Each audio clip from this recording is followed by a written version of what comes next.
Birinci mikrofon. Рахмат, Дастан Артысбекович. Мен бүгін эле кабыл алынып, бүгін эле күчүнө кире турган мыйзамды сиздер айттыңыздар. Эртерээк добуш берип койдуңуздар. Бул эл үчүн эң керектүү мыйзам депчи. Мен 2-3 сыйра карап чыктым да, эл үчүн эң керектүү мыйзам деген эч жерин тапкан жок. Бул биринчиден бизнесмендер үчүн керек мыйзам экен. 1 апрелден биз 1 октябрга чейин ишкерлерди, бизнесмендерди салыгын узартып берип атабыз. Туурабы, урматтуу баяндамачы? Туурабы? Министр, туурабы? Анан эмне үчүн муну элге шылтып атасыңар? Коронавирустун өзгөчө кырдаал киргизгенден биринчи карапайым эл жабыр тартып атат. Иши жок отурат. Алар эртеңкисин ойлоп атат. Бул мыйзам менен силер эмнени ойлоп атасыңар? Биз азыр Кыргызстанда мындай кырдаалда салыктын эртеңкисин эмес, калктын эртеңкисин ойлогула. Ишкерлердин эртеңкисин эмес, иши жок үйүндө отургандын эртеңкисин ойлобойсуңарбы? Ошондой мыйзамдарды өзгөчө кырдаалдап келебиз. Азыр социалдык сеттерди карагылачы, жогорку кеңеш өздөрүнө керектүү мыйзамды бекинип алып кабыл алып атат. Туурабы? Карапайым калкка кандай тиеш жасар бул? Биз байлардын салыгын узартып берип атпайбызбы? Бошоткон жокпуз да. Исхак Абсаматов айткандай. Биз 1 октябрга чейин жылдырып атат. Карапайым калк үйүндө отурду да бүгүн катчылыктан. Алардын эртең кандай жеңилдик болот? Мына өзгөчө кырдаалда өзгөчө мыйзамдар ушул болуш керек болчу да. Силер эң биринчи элдин эртеңкисин ойлогула да. Ишкерлердин эмес. Алып келип алып, анан ушуну эң эртеле кабыл алып бергиле, бүгүн кирсе эле эл үстүнө жапжашныкай жашап калат да. Элге эмне тиеш жасар буну?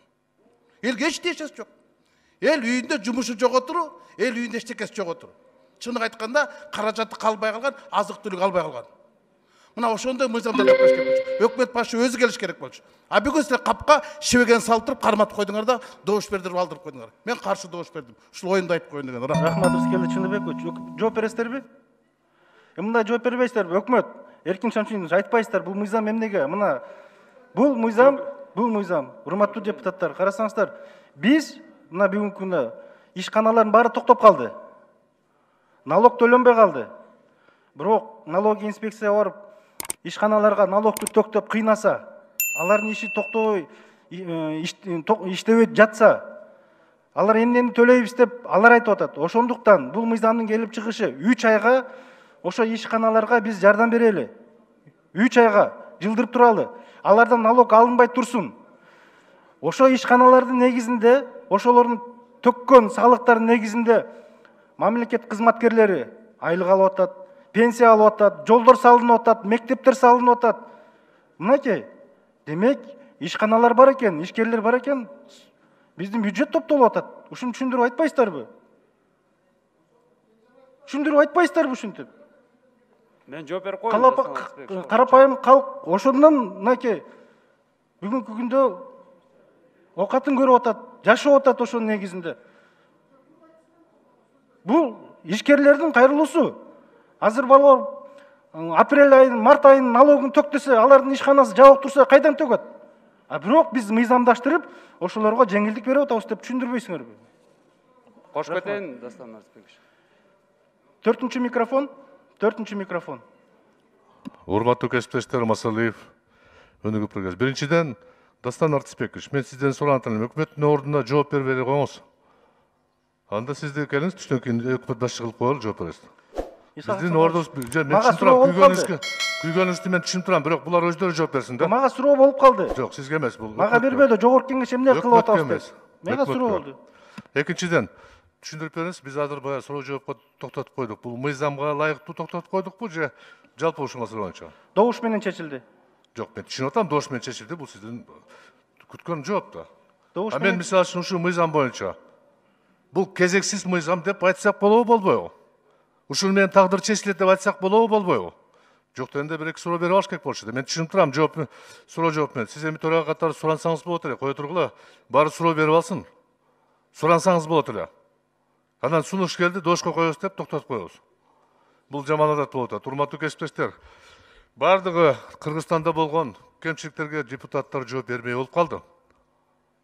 Бирок ал туура эмес да. Мына өкмөт отурат, силер да ошон үчүн айлык алып атасыңар да. Силер жооп бербейсиңерби?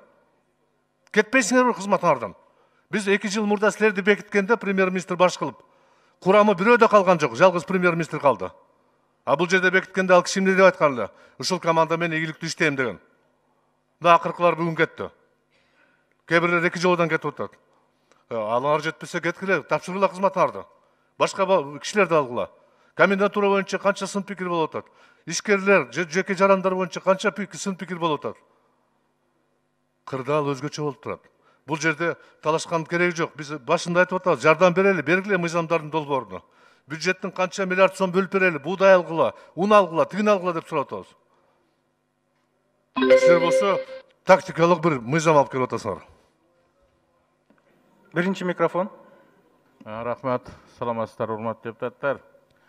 Урматтуу депутаттар, негизи бүгүнкү күндө эң жөнөкөй эсептер менен Кыргыздын экономикасы күнүгө 200 миллион сомдон жоготуп атат. Күнүгө. Эгерде орой эсептесек, бул 35 миллиардтан ашык акча болот бир жылда. Бул айлык жана мына биздин Рыскелди Чыныбекович айткандай пенсия мунун баары тең ушундан куралат да. Ошон үчүн Кыргыздын экономикасын сактап калыш үчүн өкмөт өтө маанилүү чараларды, анын ичинде мыйзам долбоорлорун алып келиш керек. Ошол маселени чечишибиз керек.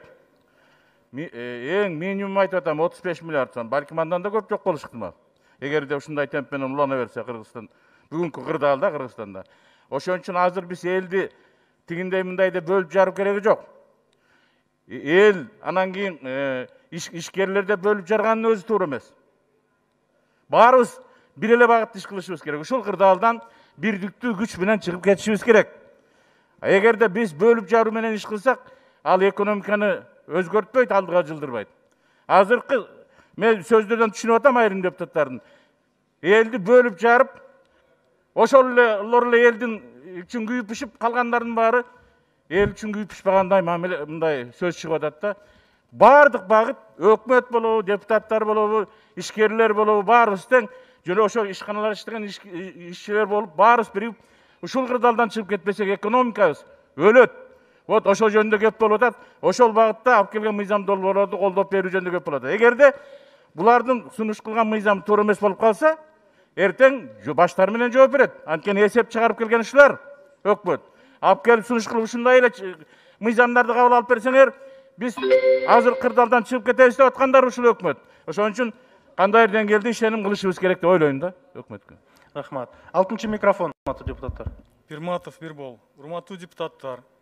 217-1 беренени карасаңыздар так жазылып турат.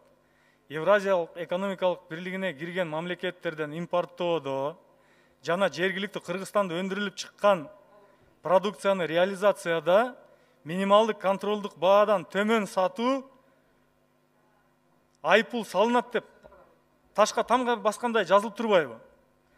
Менин түшүнүгүмдө бул өкмөттүн алып келген мыйзамы ушундай оор акыбалда монополияга багытталган бизнес тар мындай бир тар чөйрөдөгү бизнес кылууга шарт түзүлө турган мыйзамды алып келип атат. Мен жөнөкөй эле мисал келтирейин. Минималдык контролдук бааны ким коет? Кайсы орган? Мындай мисалда, мисал үчүн сиз Санжар Турзукажоевич алып келдиңиз Россиядан же Казакстандан майды 100 сомдон. Минималдык контролдук бааны сиздин колуңузда. Ошол минималдык контролдук бааны коюш. 100 сом деп койдуңуз. А мен мисал үчүн 50 сомдон ошол майды бияктан өндүрүп чыксам, 50 сомдон салсам, мага штраф коюлат деген мыйзамды алып келип атпайсыңарбы? Анан 3-чү жолу суроо берип атабыз, каякта бир нерселерди. Мы трактуем то, что читаем. Это абсолютно лоббистский законопроект, на мой взгляд, который преследует узкие интересы узких бизнес-структур, которые пользуются сложившейся ситуацией. Эгерде мен туура эмес трактовать этип аткан болсом, окуңуздар, урматтуу депутаттар. 217-1. Эгерде мен адашып аткан болсом, анда мен кечирим сурайын. Так жазылып атпайбы? Минималдык контролдук бааны ким орнотот? Өкмөтпү? Же ишкерлер орнотмок беле? Жооп берип коеюн. Жооп бериңиз. Бул башынан мындай окуя болгондо көбүнчө Казакстан, Россиядан бияка импорттоочу келген продукцияларда баалары мындай реалдуу эмес, өтө төмөн көрсөтүлчү да документтерде. Мисалы, реалдуу баасы 100 сом болсо, аны 1 сом же 10 сом деп көрсөтүлүп, ошол жана салыктардан качуу максатында ушундай Так көрүнүштөр надо же болгон. указывать при завозе в декларации указания за